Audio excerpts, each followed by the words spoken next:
தயவு பதிவு 11 நடராஜபதி மாலை நடராஜபதி மாலை திருஅருட்பா 6ஆம் திருமுறை நடராஜபதி மாலை மூலமும் உரையும் உரைவிளக்கம் அருளியவர் தயாநிதி சுவாமி சரவணானந்தா. திருச்சிற்றம்பலம். அருட்பெருஞ்சோதி அருட்பெருஞ்சோதி தனிப்பெரும் கருணை அருட்பெருஞ்சோதி. பாடல் எண் 10. வானிலே வானிலே வானுற்ற வாய்ப்பிலே வானின் அருவத்திலே வான் இயலிலே வான் அடியிலே வானின் நடுவிலே முடியிலே வண்ணத்திலே கலையிலே வானிலே வானுற்ற வாய்ப்பிலே வானின் அருவத்திலே வானியலிலே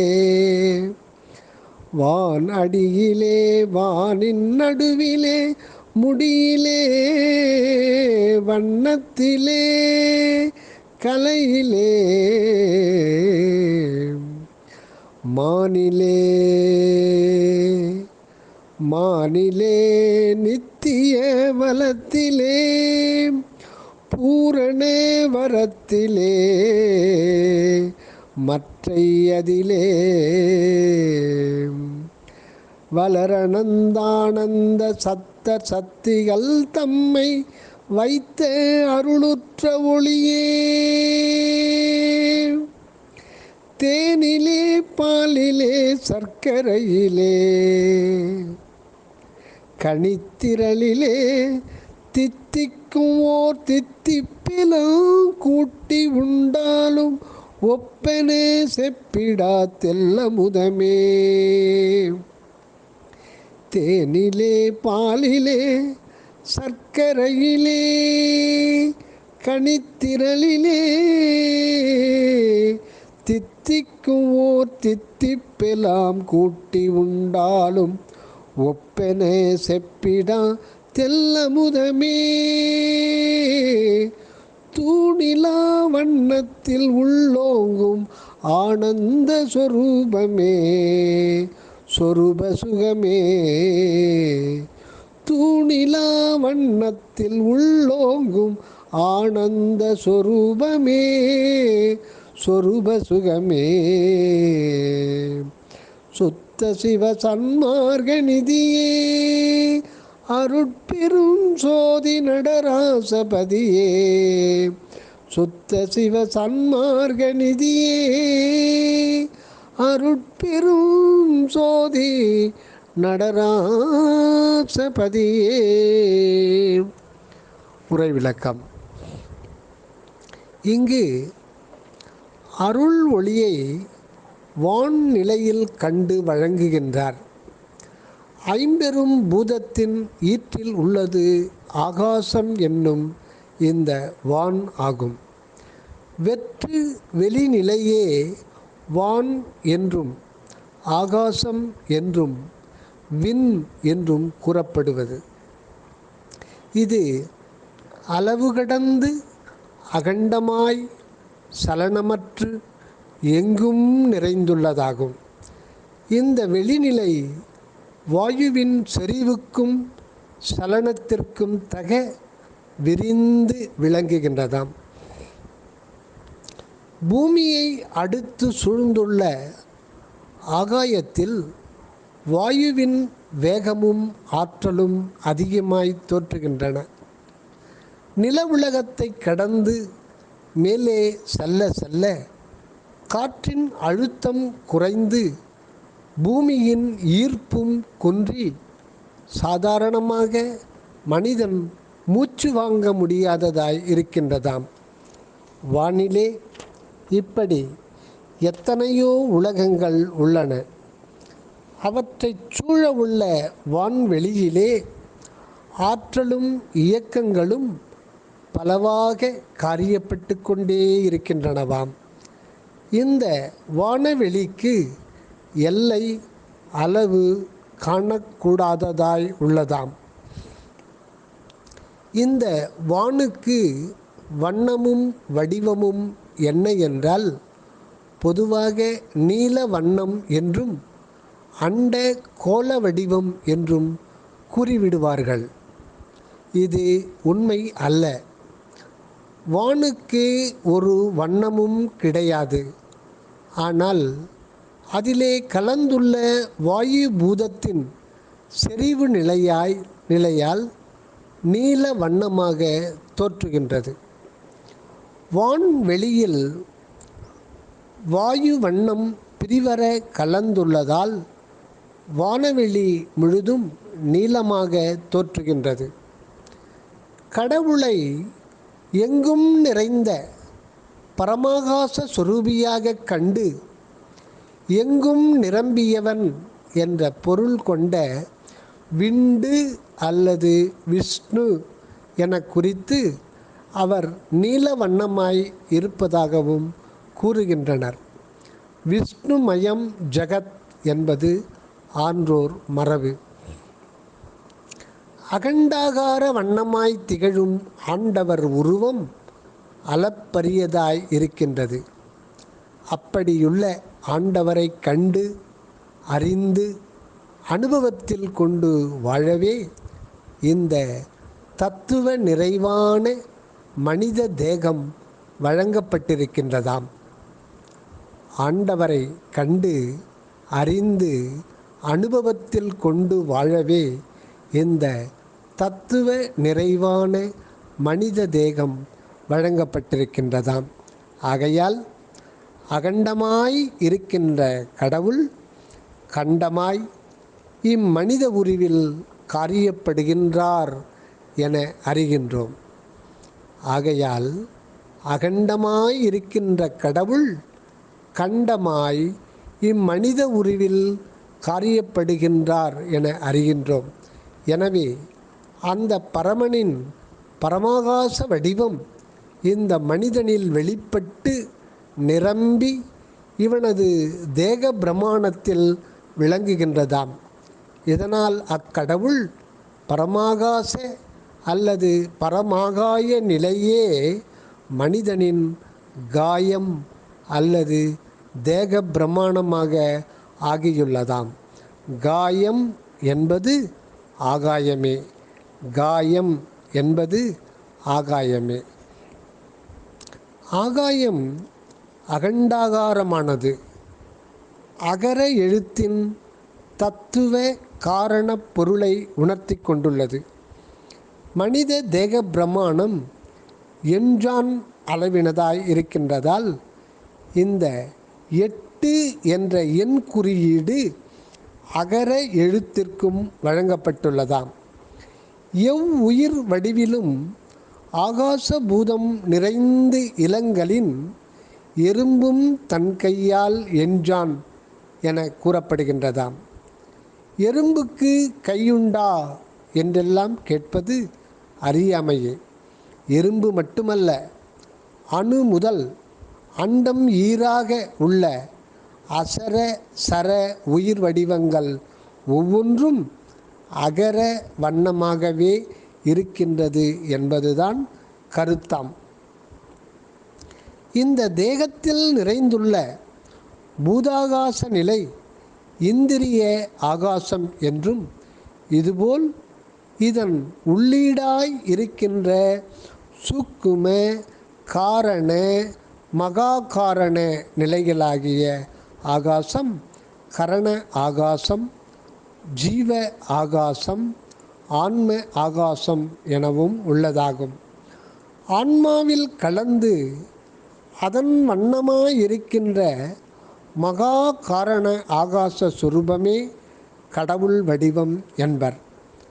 ஆன்மாவில் கலந்து அதன் வண்ணமாய் இருக்கின்ற மகா காரண ஆகாச சுரூபமே கடவுள் வடிவம் என்பர்.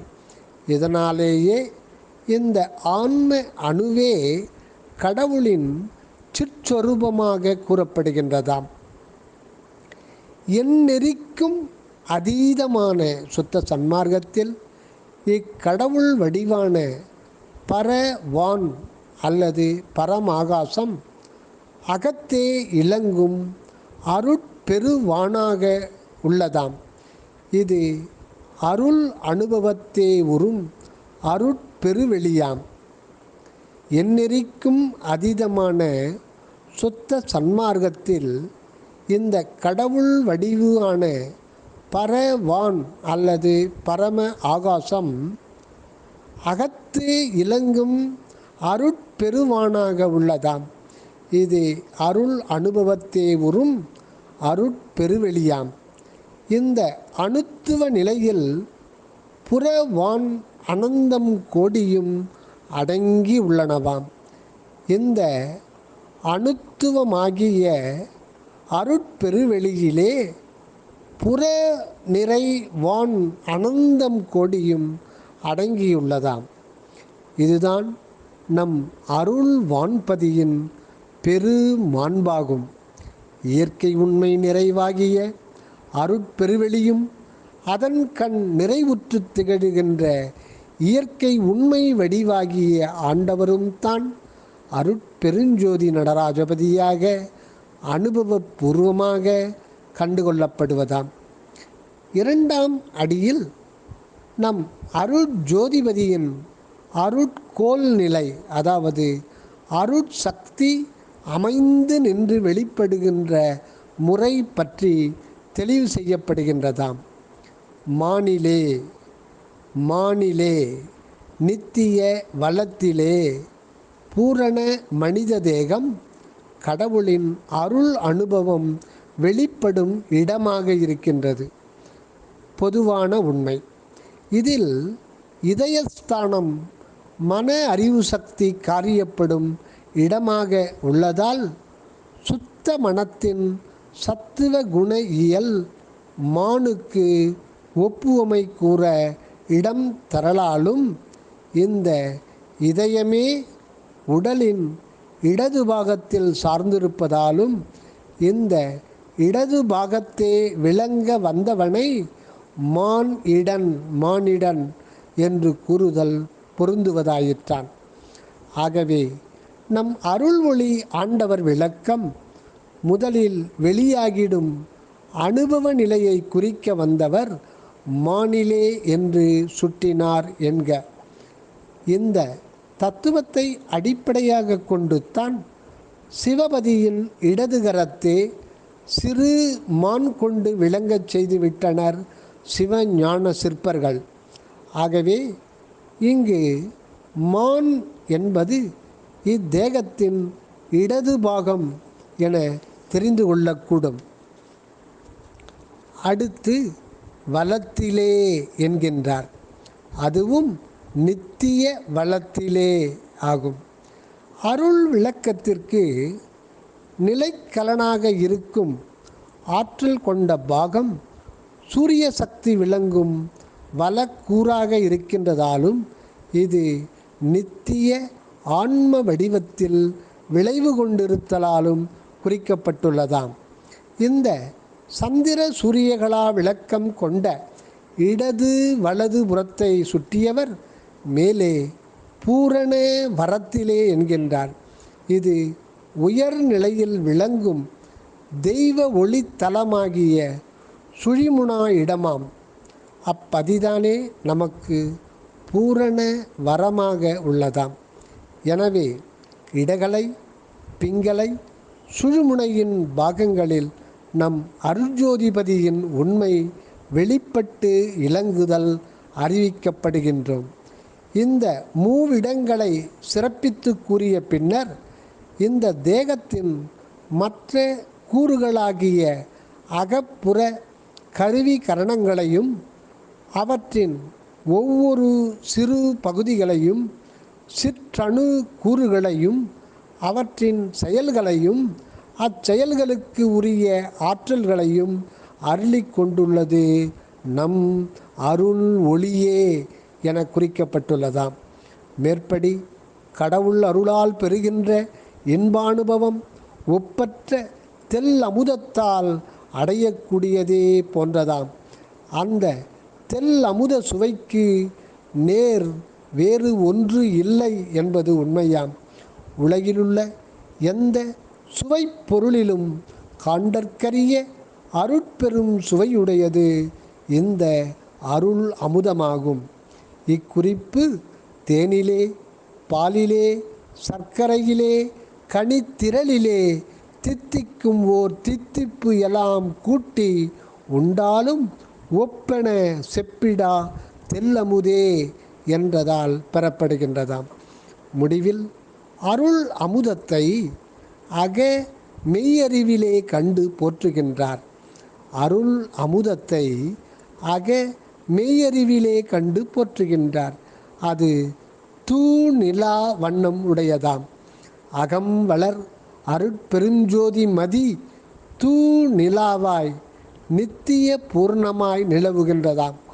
இது இந்த பூர்ண நிலவிலே கலந்து ஒளிர்கின்ற 3/4 பங்கு வெண்ணிறமும் 1/4 பங்கு பொன்வண்ணமும் கொண்டு ஆண்டவரின் அருள் ஒளி சக்தி உண்மையையும் தனிக்கருணை வடிவின் உண்மையையும் சுட்டி நிற்கின்றதாம். இதனால் நம் பதியை முழுமையாக குறிக்க நேர்ந்தபோது அருட்பெருஞ்சோதி அருட்பெருஞ்சோதி தனிப்பெரும் கருணை அருட்பெருஞ்சோதி என்று தெளிவுபட சொல்லிவிட்டார் நம் வள்ளல் பெருமான். இதுவே நம் அருட்பெரும்பதியின் ஆனந்த வடிவமாகும். சொரூபமே சொரூப சுகமே என மொழியப்படுவதின் கருத்தை உற்று அறிதல் நன்றாம். மேலே தெளிவு செய்யப்பட்டு விட்டால் மட்டும் போதாது என்பதும் அதனை மெய்ப்பட உளம் கொண்டு உடல் வாழ்வில் செறிந்து விளங்க செய்து கொள்ளல் வேண்டும் என்பதே சொரூப சுகமே என்றதால் சுட்டப்படுகின்றதாம். இந்த அருட்ஜோதி ஆனந்த வடிவம் ஒருவருக்கு திருவருளாலே வழங்கப்படும் போது அது என்றும் அழியாததாய் எக்காலும் பெருஞ்சுகமாய் விளங்கும்படி செய்துவிடுகின்றதாம். இந்நிலை கொண்டு நின்று போற்றின பாடலே இந்த நடராஜபதி மாலையாகும். தயவு அருட்பெருஞ்சோதி அருட்பெருஞ்சோதி தனிப்பெரும் கருணை அருட்பெரும் ஜோதி. அகமிருந்து வருக அருளுடன் அனகமாக வாழ்க தயவுடன். அகமிருந்து வருக அருளுடன் அனகமாக வாழ்க தயவுடன். நித்திய நிலையான ஆன்ம அகம் பற்றினில் சத்திய பதியான அருட்ஜோதியோடு உரு சுத்த தயவு செயலாக எதையுமே செய். உள்ளிருந்து வாழ்வதுவே உண்மை வாழ்வாகும். உள்ளிருந்து வாழ்வதுவே உண்மை வாழ்வாகும். மற்ற புறமிருந்து புரிவதெல்லாம் பொய்ப்பிழைப்பே ஆகும். உள்ளிருந்து வாழ்வதுவே உண்மை வாழ்வாகும். தயவோடு உரு தயவாயிரு தயவே செய். தயவு தயாநிதி சுவாமி சரவணானந்தா. அருட்பெருஞ்சோதி அருட்பெருஞ்சோதி தனிப்பெரும் கருணை அருட்பெருஞ்சோதி.